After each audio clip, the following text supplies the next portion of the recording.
Europe 1, bonjour. Raphaël Duchemin. À 6h21, bonjour Laurence Blisson. Bonjour. Merci d'être avec nous. Vous êtes secrétaire générale du syndicat de la magistrature. Vous étiez hier aux côtés de la Ligue des droits de l'homme pour dénoncer le contenu de la nouvelle loi sécurité intérieure. C'est la 12e en 15 ans en France. Pourquoi est-ce que celle-ci particulièrement vous fait peur ? Eh bien, elle acte un glissement qui pour nous est à la fois inefficace pour lutter contre le terrorisme et qui est dangereux dans une démocratie.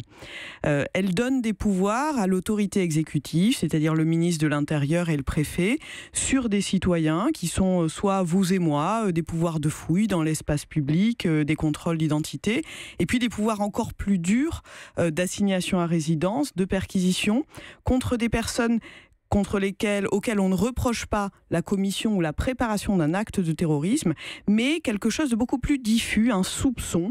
Et ça, dans une démocratie, c'est quelque chose qui n'est à la fois pas efficace, mais dangereux. C'est ce qui vous fait dire précisément que c'est une sorte de sous-droit pénal ? Absolument. Il faut savoir qu'en France, on a un droit pénal antiterroriste qui est l'un des plus développés au monde. Ce droit pénal, c'est un droit qui est largement un droit de l'anticipation.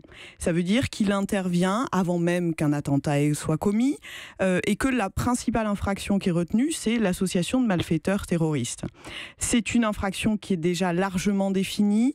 On a des pouvoirs de police et de justice qui sont déjà très forts. Là, on va encore plus loin dans l'anticipation, donc l'anticipation de l'anticipation, avec le risque de l'arbitraire, avec le risque de l'erreur. Vous dites demain, avec ce texte, on sera tous considérés comme suspects ? Dans la rue, oui, on sera tous considérés comme suspects dans la mesure Parce qu'en allant à l'école, à la crèche, emmener nos enfants par exemple, on sera obligé d'ouvrir nos sacs ? Absolument. C'est déjà le cas dans certains magasins ? Oui, c'est une chose à laquelle on s'est habitué, mais en réalité, si on va quelques années en arrière, on se rend compte que ça n'est pas si évident. Et puis là, la différence, c'est que un magasin, c'est un espace privé. La rue, c'est l'espace public et c'est la base de la démocratie. On est là dans un glissement qui, effectivement, nous considère tous comme suspects.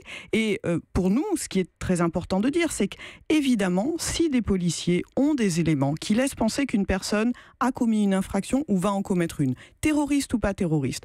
À ce moment-là, les contrôles d'identité sont possibles, les fouilles sont possibles. Le problème, c'est l'inversion de la logique. Pourquoi est-ce que les gouvernements successifs, Laurence Blisson, continuent à monter en gamme dans les lois qui sont élaborées ? Est-ce que c'est par peur de ce que pourraient penser les Français si demain ou après-demain se produisait un attentat ? Je crois qu'effectivement, on est dans cette spirale dans laquelle le courage politique a disparu et il cède la place à des formes de communication. Malheureusement, derrière la communication, il y a aussi des droits qui sont absolument bafoués. Et donc, il faut aujourd'hui avoir le courage de dire que la lutte contre le terrorisme, elle ne passera pas par une nouvelle loi. Il faut avoir le courage de dire qu'évidemment, il y a une question de moyens humains, par exemple, sur les services de renseignement, les services de police, les services de justice, mais qu'il n'y a pas besoin d'ajouter une nouvelle strate et que, au contraire, on est en train petit à petit de saper les fondements de la démocratie au prétexte de la défendre. On ne sera plus demain, si cette loi passe dans un état de droit, ce sera Big Brother, ce sera George Orwell ? En fait, on ne cesse malheureusement de dégrader l'état de droit et l'état de droit, c'est une richesse, c'est quelque chose qui nous permet de vivre collectivement dans un sentiment de sécurité. On met souvent, on oppose souvent sécurité et liberté. C'est une conception qui est malheureusement un peu à côté de la réalité qui est le droit à la sûreté. C'est un droit fondamental pour les citoyens, celui d'être protégé du risque d'arbitraire étatique. Et c'est pour ça que la poursuite des terroristes se fait dans le droit pénal, dans un cadre qui est clairement défini, des infractions précises, des règles de procédure précises et un juge indépendant. Et c'est ça qui est essentiel. Vous demandez aujourd'hui, Laurence Blisson, avec d'autres syndicats, d'autres associations, le retrait pur et simple de ce texte. Vous savez que vous ne l'aurez pas. Vous serez, vous, magistrat, contraint de l'appliquer ? Alors en réalité, en tant que juge judiciaire, très peu, puisque le propre de ce texte, c'est d'écarter le juge judiciaire et de confier au ministre de l'Intérieur et au préfet l'intégralité des prérogatives. Et pourtant, ça n'est pas une querelle de chapelle.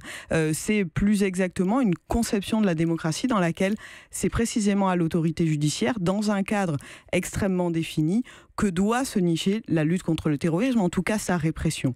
Ensuite, il y a beaucoup à faire de manière plus générale pour prévenir ces actes. Et là, on est sur des questions sociales beaucoup plus larges. Merci Laurence Blisson d'avoir été avec nous en direct sur Europe 1. Europe Europe 1.